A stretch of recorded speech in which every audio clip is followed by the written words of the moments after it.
പെട്ടെന്നൊരു അച്ചാറുണ്ടാക്കുന്നത് എങ്ങനെയാണെന്ന് നമുക്ക് കാണാം കേട്ടോ. അതിനാവശ്യത്തിന് മാങ്ങ എടുത്തിട്ട് അരിഞ്ഞ് ഉപ്പും മുളകും ചേർത്തിട്ട് പച്ചമുളകും ചേർത്ത് മിക്സ് ചെയ്ത് വെക്കുക. ഒരു മണിക്കൂർ വെക്കുക. ദെൻ വെളുത്തുള്ളി എടുക്കുക, ഇഞ്ചി എടുക്കുക. ആവശ്യമായിട്ടുള്ള ഇൻഗ്രീഡിയൻസാണ് പറയുന്നത്: കായം, മുളക് പൊടി, ഉലുവ.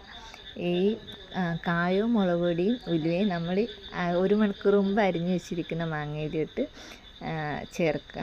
അത് നന്നായിട്ട് ഇളക്കി വെക്കുക. അതൊരു 15 മിനിറ്റ് വെക്കണം. ആ സമയത്ത് നമുക്ക് ഗ്യാസ് കത്തിച്ചിട്ട് പാൻ വെക്കാം. ഈ പാൻ ആകുമ്പോഴത്തേക്ക് ഒരുപാട് എണ്ണ ഒത്തിരി ആവശ്യം വരത്തില്ല. അപ്പോൾ പാൻ വെക്കുക.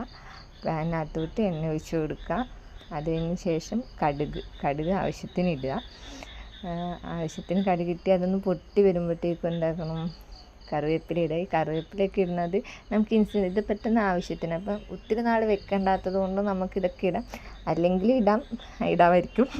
അപ്പം കറിവേപ്പില ഇട്ട് കൊടുക്കുക. എന്നിട്ട് ഒന്ന് ഇളക്കി കൊടുക്കാം. അത് കഴിഞ്ഞിട്ട് അരിഞ്ഞ് വെച്ചിരിക്കുന്ന വെളുത്തുള്ളിയും ഇഞ്ചിയും ഒന്ന് ഇട്ട് അതൊന്ന് ചൂടായി അതിനൊന്ന് നിറം മാറണം. ഒരു ബ്രൗൺ നിറമാവണം. രണ്ടിനും നല്ല ബ്രൗൺ നിറമായി കഴിയുമ്പോഴത്തേക്കും നമ്മൾ മാങ്ങ അരിഞ്ഞ് വെച്ചിട്ടുണ്ടല്ലോ, ചേരുവ ചേർത്ത് ആ മാങ്ങ ഇതിലോട്ട് ആഡ് ചെയ്ത് കൊടുക്കുക. എന്നിട്ട് ഇളക്കുക. അപ്പം 2 മിനിറ്റ് വെക്കുക. സൂപ്പർ അച്ചാർ, കളർഫുൾ അച്ചാർ റെഡി ആയിട്ടുണ്ട്. കഴിച്ച് നോക്കാം നമുക്ക്.